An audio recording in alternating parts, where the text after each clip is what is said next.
फिर माइनस में केलांग, मनाली का न्यूनतम तापमान, कई भागों में 2 दिन बारिश बर्फबारी के आसार। हिमाचल प्रदेश के उच्च पर्वतीय क्षेत्र केलांग और मनाली का न्यूनतम तापमान फिर माइनस में पहुंच गया है।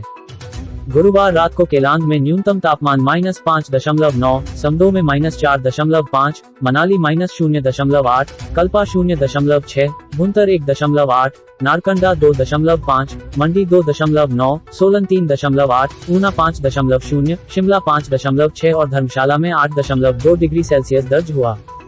न्यूनतम तापमान में कमी दर्ज होने से प्रदेश के अधिकांश क्षेत्रों में सुबह और शाम के समय मौसम में ठंडक बढ़ गई है। मौसम विज्ञान केंद्र शिमला ने 11 और 12 दिसंबर को प्रदेश के मध्य और उच्च पर्वतीय कुछ क्षेत्रों में बारिश और बर्फबारी का पूर्वानुमान जताया है। 10 दिसंबर तक पूरे प्रदेश में मौसम साफ बना रहने की संभावना है। शुक्रवार को राजधानी शिमला सहित प्रदेश के सभी क्षेत्रों में मौसम साफ रहा। मुकेश अग्निहोत्री बोले, 5 साल बाद तैयार होगा देश का सबसे लंबा शिमला रोपवे प्रोजेक्ट। हिमाचल प्रदेश सरकार का महत्वाकांक्षी और देश का सबसे लंबा शिमला रोपवे प्रोजेक्ट 5 साल बाद 2029 में बनकर तैयार होगा। उप मुख्यमंत्री मुकेश अग्निहोत्री ने शुक्रवार को सचिवालय में पत्रकार वार्ता के दौरान प्रोजेक्ट को लेकर विस्तृत जानकारी दी। उन्होंने बताया कि इस रोपवे से हर कोई बस किराए पर सफर कर पाएगा।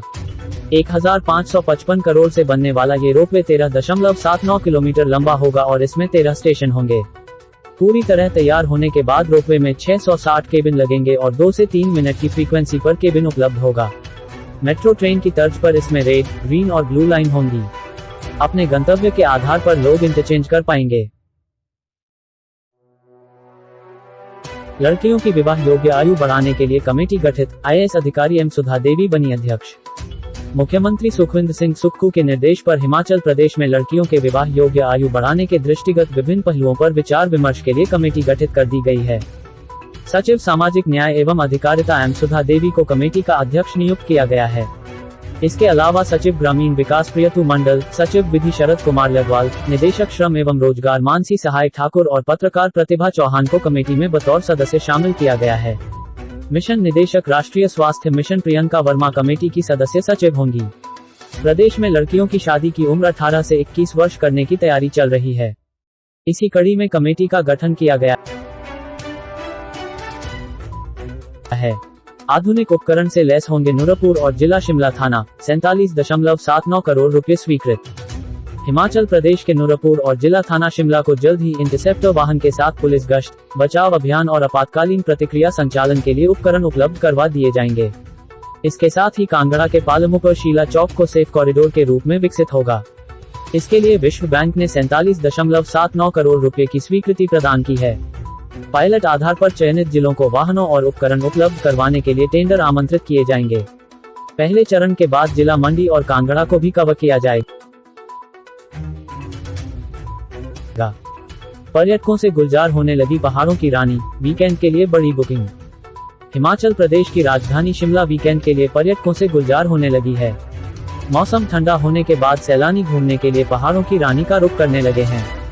शुक्रवार को शिमला के माल रोड व रिज मैदान पर सैलानियों की खासी भीड़ नजर आई। ऐसे में कारोबारी अच्छे वीकेंड की उम्मीद में हैं। पिछले वीकेंड के मुकाबले इस वीकेंड पर सैलानियों की संख्या थोड़ी बढ़ी है। शनिवार तक होटलों में 60% से ज्यादा कमरे बुक होने की उम्मीद है। होटल एंड रेस्टोरेंट एसोसिएशन के अध्यक्ष मोहिंद्र सेठ ने बताया कि इस वीकेंड पर सैलानियों की संख्या थोड़ी बढ़ी है। अगर क्रिसमस और न्यू ईयर पर बर्फबारी होती है तो शिमला में सैलानियों की संख्या काफी बढ़ेगी। मुआवजा नहीं मिलने पर किसानों ने रोका बद्दी में रेलवे लाइन का काम, नारेबाजी की।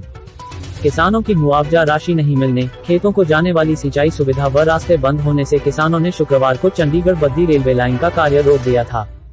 इसके बाद बद्दी के तहसीलदार राजेश जरियाल व रेलवे के अधिकारियों ने किसानों को समस्या के समाधान का आश्वासन दिया, जिसके बाद काम शुरू हो पाया।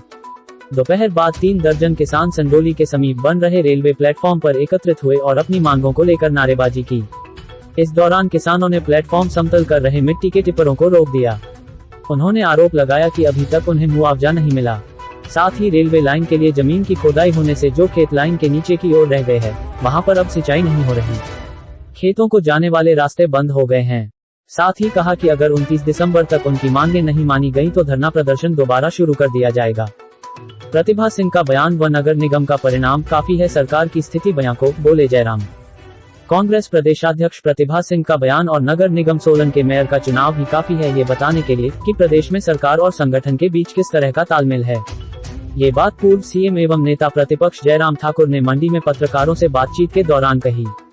जयराम ठाकुर ने कहा कि सोलन में कांग्रेस पार्टी की अधिकृत प्रत्याशी के खिलाफ चुनाव लड़कर दूसरी महिला मेयर बन गई और भाजपा को डिप्टी मेयर का पद मिल गया।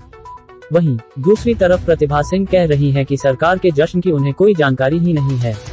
इन्हीं बातों से स्पष्ट हो जाता है कि सरकार और संगठन की क्या हालत है। प्रदेश सरकार का 1 साल पूरा होने पर भाजपा पूरे प्रदेश में विरोध दिवस मनाएगी। जयराम ठाकुर ने कहा कि प्रदेश इस वक्त आपदा के दौर से गुजर रहा है। हजारों लोग घर से बेघर हो चुके हैं और कई लोग अपनी जान गंवा चुके हैं। ऐसे में सरकार जश्न मनाने की सोच रही है। बेहतर होता कि प्रभावितों के हित में काम करते।